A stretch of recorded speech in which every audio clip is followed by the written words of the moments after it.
Em Serralves começou com pequenos passos que agora são de gigante. Regresso a Serralves desde 1996, onde expôs pela primeira vez. É um momento especial, tem um sabor especial. Como é que está a viver este momento como um flashback? Como é que é voltar a esta casa? Primeiro, é um momento de grande satisfação e no fundo, de sensação de dever cumprido pelo facto de, em 96, eu sentir que tinha tudo pela frente, tudo para fazer, mas que não tinha obra. Tinha uma boa peça, na altura, nos Jardins, os Trianons, e, na verdade, adorei fazer aquela exposição, mas também foi aqui que eu dei os meus primeiros passos. E pensei, será que um dia chegarei a expor em Serralves com toda a minha obra? E, efetivamente, esse dia chegou. Volta agora com mais obra. Na altura a exposição chamava-se Menos tempo, menos história. Menos história. Agora volta com mais história e menos tempo. Não é assim? É bastante diferente, não é? É verdade. Na altura tinha pouca história e muito tempo e agora efetivamente é ao contrário. Eu passei o meu tempo nos últimos anos a tentar construir essa obra e a tentar, no fundo, dar corpo e trazer várias identidades, várias pesquisas, várias direções sobre a forma conceptual como eu penso o mundo.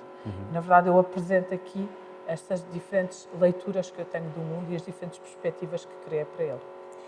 E como é que procurou adaptar-se, porque esta exposição já passou por Bilbao, adaptou ao Museu Guggenheim, como é que procurou adaptar aqui a arquitetura de Álvaro Siza Vieira? A adaptação aqui foi totalmente diferente daquela que foi feita no Guggenheim. O desenho de exposição que foi feito aqui foi adaptado a este espaço de arquitetura de Siza, porque a ideia não é estar em confronto, a ideia é criar um diálogo entre a escultura e a arquitetura.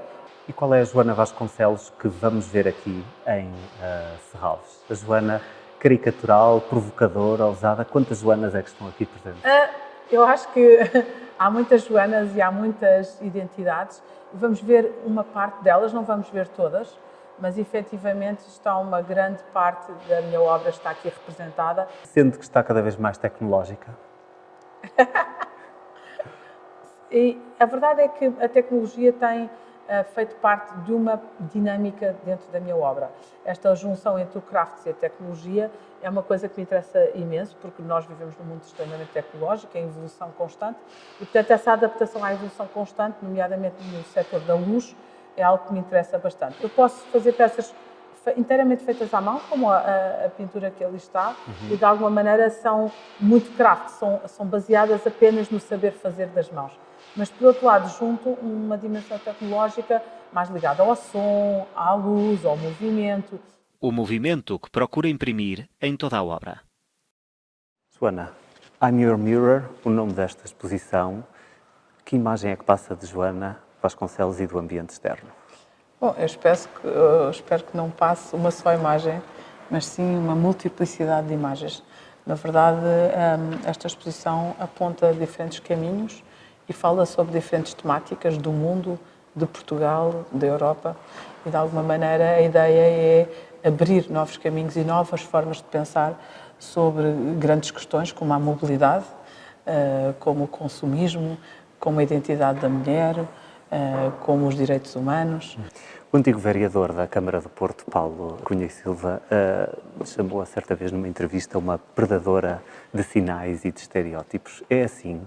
Gosta de estar associada a esse rótulo? Sim, o Paulo Cunha e Silva era um homem muito inteligente e era um homem que, efetivamente, me ajudou muitas vezes a olhar para a minha obra com uma outra perspectiva. E, efetivamente, a minha obra muitas vezes é muito incisiva em certos temas, é muito clara, é muito objetiva e predadora no sentido em que não pede desculpa. Há assuntos que são mais difíceis de falar e há assuntos que é preciso ser-se mais intenso. Que tipo de assuntos, por exemplo? Por exemplo, a Cama Valium, ou a Cefaspirina, ou a Burca, são peças mais políticas que tratam de assuntos mais difíceis e abordam temáticas que são normalmente tabu de se falar hoje em dia, aos tampões da noiva. Portanto, são peças que são mais intensas no seu discurso. A Joana converteu-se também numa imagem de marca de Portugal, de certa forma, do mundo artístico português. E no rosto da internacionalização da cultura portuguesa, como é que vê essa associação? Vejo isso com naturalidade. Nunca fiz por isso, mas é do meu país que falo, é da Europa que falo, é de mim que falo. Não existe criar uma obra sem se falar de si, sem se falar daquilo que nos envolve, das problemáticas dos nossos dias, e em ser-se verdadeiro. Mesmo que isso arraste críticas. Joana, na sua obra evoca-se continuamente as escalas, as cores, o efeito provocador. Como é que vê a arte? Porque também tem uma missão social muito vincada.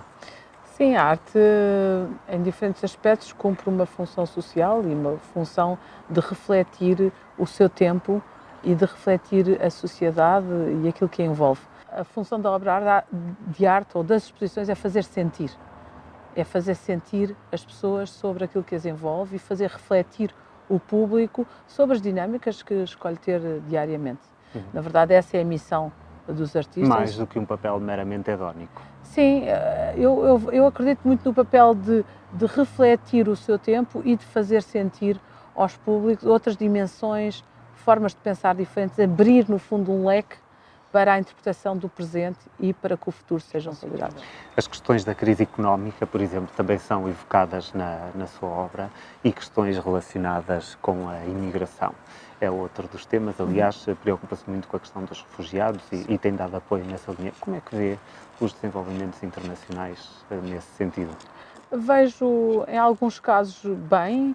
Vejo que há uma ajuda enorme, uma consciência enorme. Já em relação aos Estados Unidos não vejo tão bem. Acho que a ideia do muro, acho que a ideia das fronteiras não tem a ver com tornar o mundo um sítio mais seguro e um sítio mais igual e mais, no fundo, acolhedor para todos. E a evolução só vem da tolerância, a evolução não vem do particularizar E da divisão. Acho que a situação da Venezuela é um bom exemplo, como se teve tudo e não se tem nada, de como se perspectivou um lugar perfeito e de repente, afinal, era tudo oco e vazio.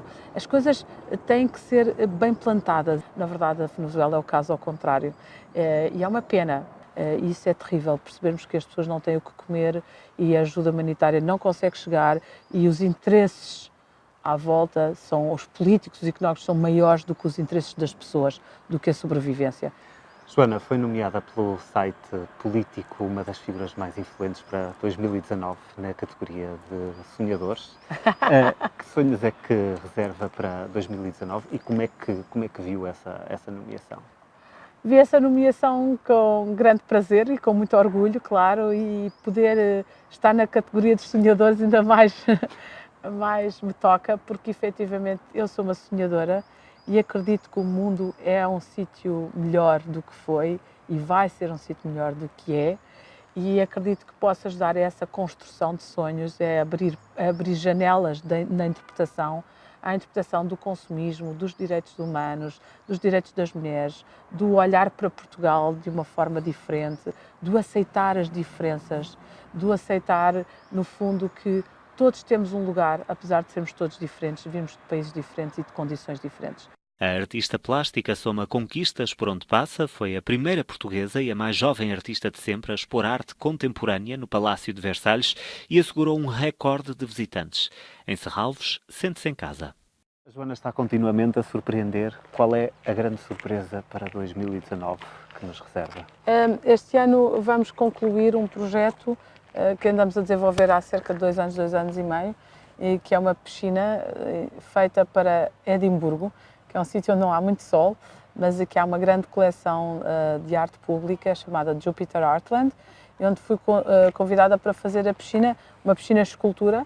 Há uma piscina com uma forma de um splash, toda redonda e com umas pétalas que se espalham pelo chão, e foi feita com mais de 12 mil azulejos, com um desenho que eu elaborei e que foi pintado na Viva Lamego, à mão. Depois de Serralves, o que é que se segue? Qual é a próxima etapa e quais vão ser as grandes etapas deste ano ainda? Vão ser, portanto, uma exposição que temos em Colónia, no Max Ernst Museum. Depois vamos ter uma exposição em Roterdão, vamos ter Edimburgo também, uma exposição em Geneve, vamos ter uma exposição na Polónia, enfim, acho que um pouco pelo mundo.